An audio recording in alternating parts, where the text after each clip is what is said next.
ज्ञान वैराग्य योनि संखोध पंकजम नीलम निर्वाण मुद्रांच जपांतष्टौ पदरसयेत सूर्य प्रदक्षिणा ओ बाहुयाम नमः पदत्रय्यावा भूमि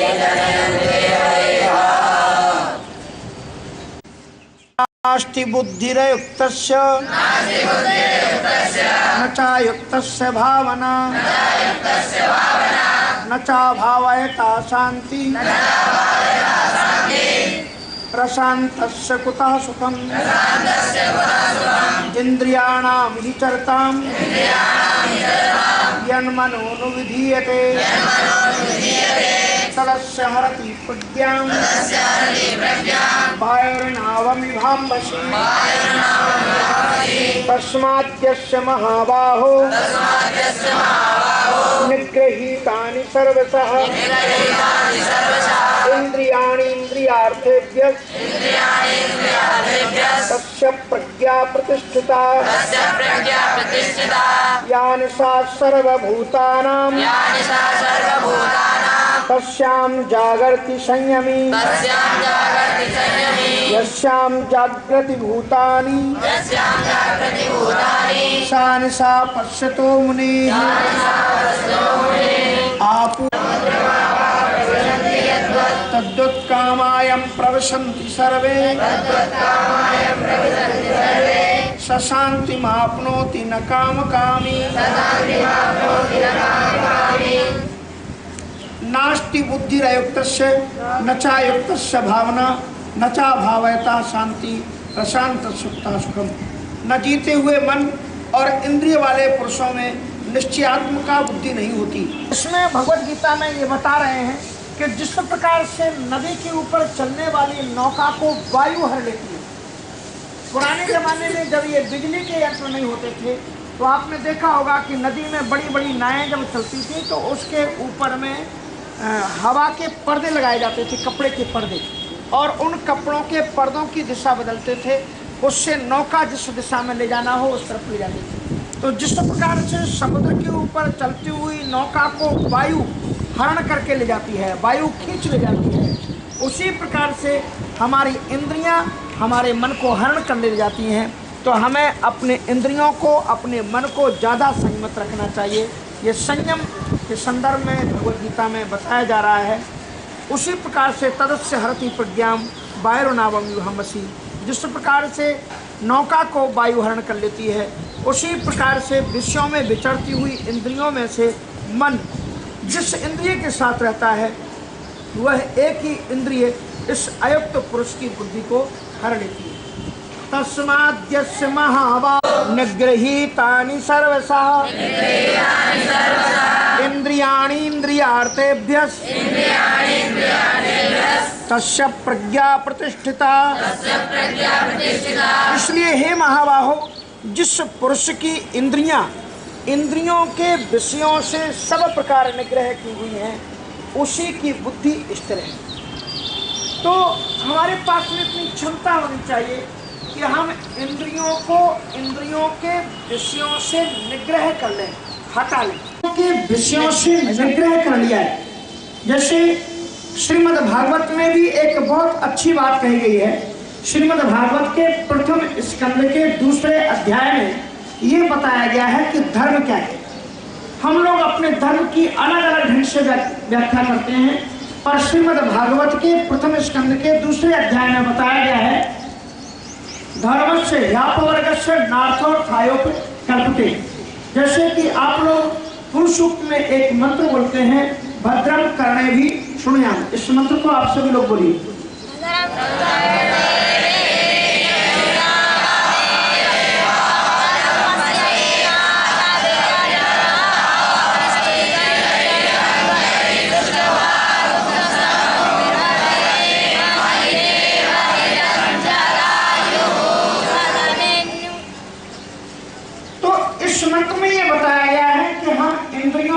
कैसे प्रयोग करें?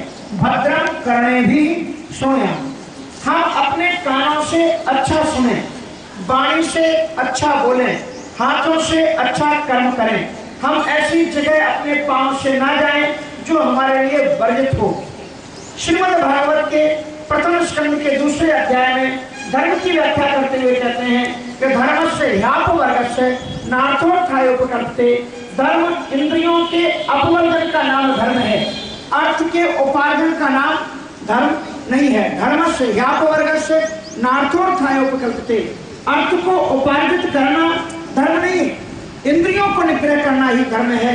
हमारी आंखें अगर गलत देखती हैं तो हम अपनी आंखों को गलत देखने से अगर रोक सकते हैं, इसका मतलब है कि हम धार्मिक हैं। हमारी जीवा में किसी किसी की वाणी ऐसी होती है कि वो बहुत कटु बोलता है, एक वाणी को सुनकर के किसी को आग लग जाए, ऐसी वाणी होती है। इसलिए किसी संत ने कहा है कि ऐसी वाणी बोलिए मन का आपा होए, और उनको शीतल करे और आप ही शीतल होए। हमें अपनी जीवा से ऐसी वाणी बोलनी चाहिए, मन का आपा खोए।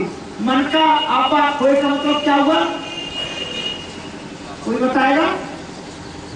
मन का आपा खोए का मतलब अपने अभिमान का परित्याग करके विनम्र वाणी का प्रयोग हमें करना चाहिए।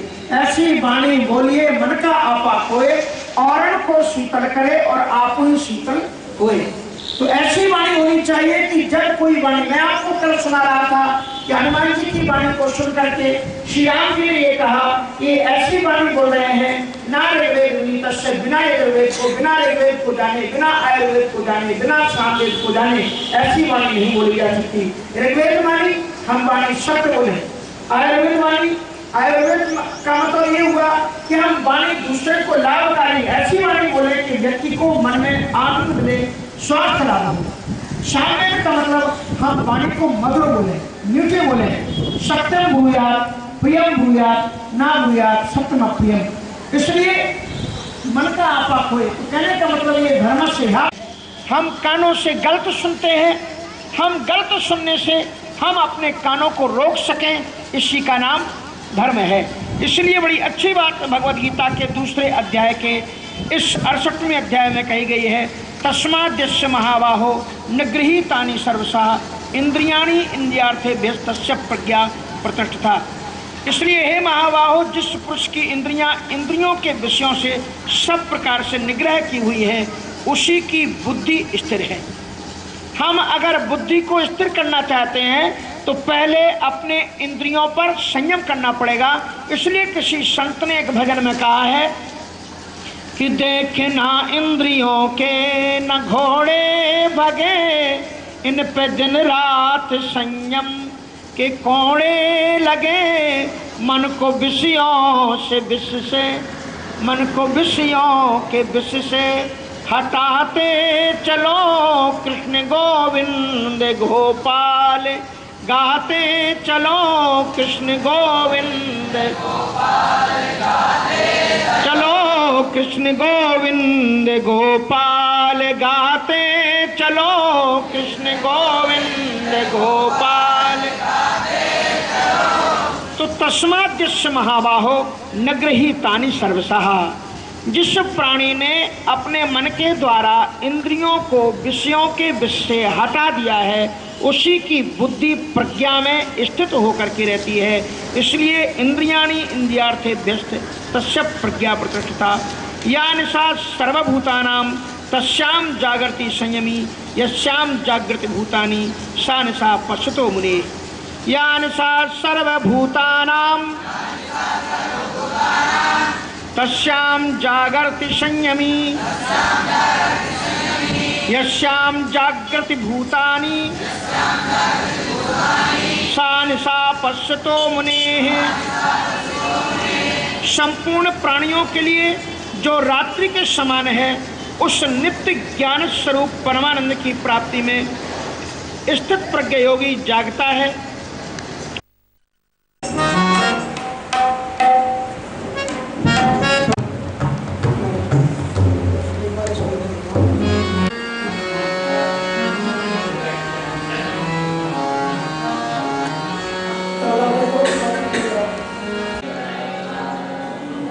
श्री जानकी वल्लभो विजयते, श्री रामचरितमानस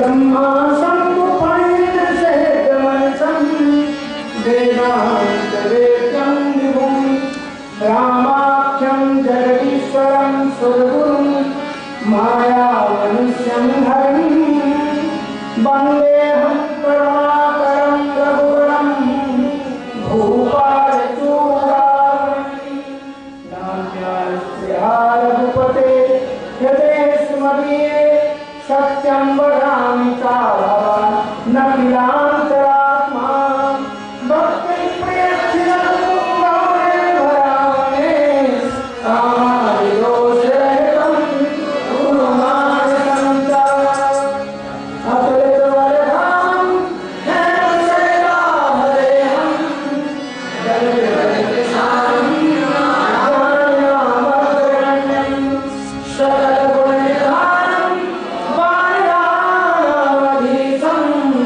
रघुपतिप्रियभक्तं वादिजातं नमामि मंगलभवने मंगलहारी प्रभु सुदशरथ अभिधिहारी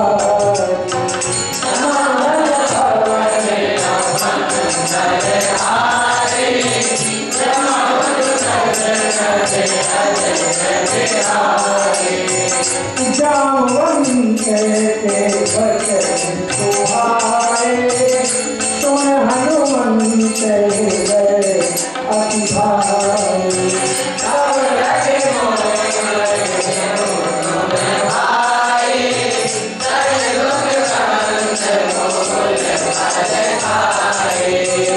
जब लगे आओ सीता ही देखी होली का दूही हरत बिसेकी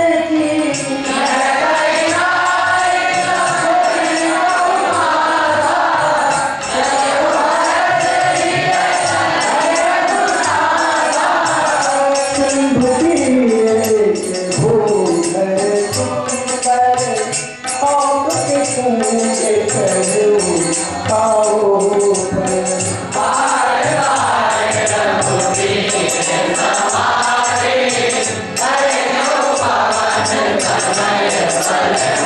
भवन मंगलहारी द्रिवहु सुदशरथ अजितहारी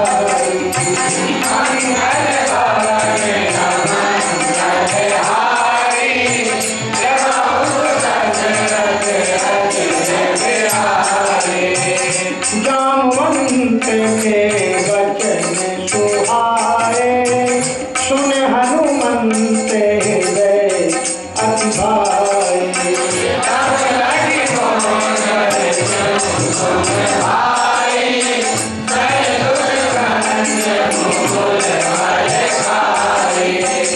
जब लगी आओ सीता ही देखी होई का डोही हरस बिसेकी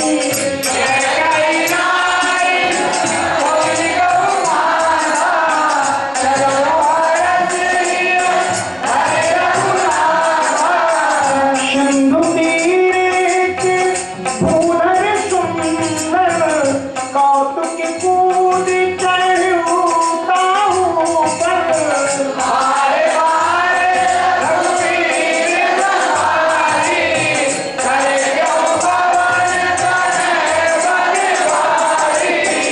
जय गिर शरण दे हनुमंता चलू सुगा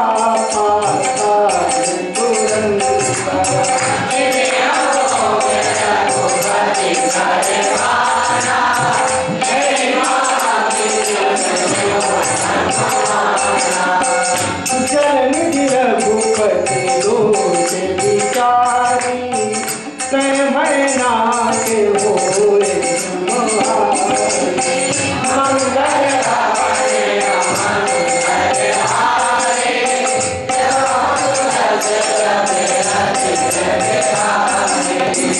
हनुमान सही परसा कर पुनि कीन प्रणाम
मंगल भवन अमंगलहारी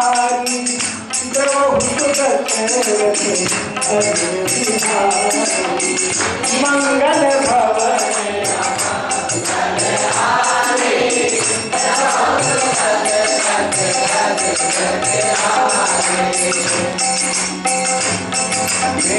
मंगल भवन अमंगलहारी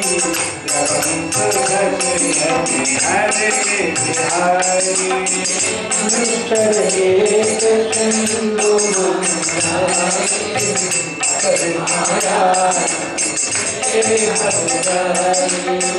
जीव जंतु के गगने उड़ानी लोकी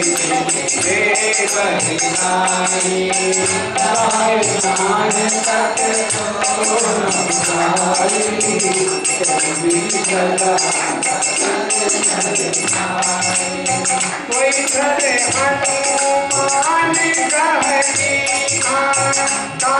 कवट कभी भूल गई मारे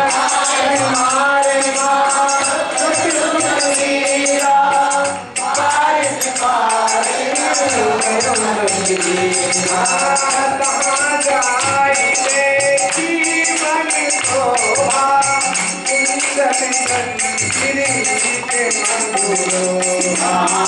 नाना कर फल फूल सुहाए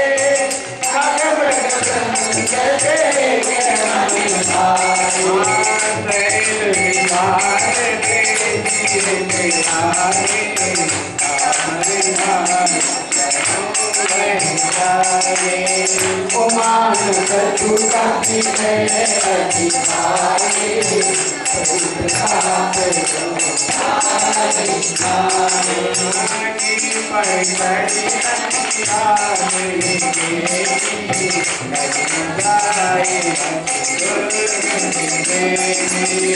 अति उत्तम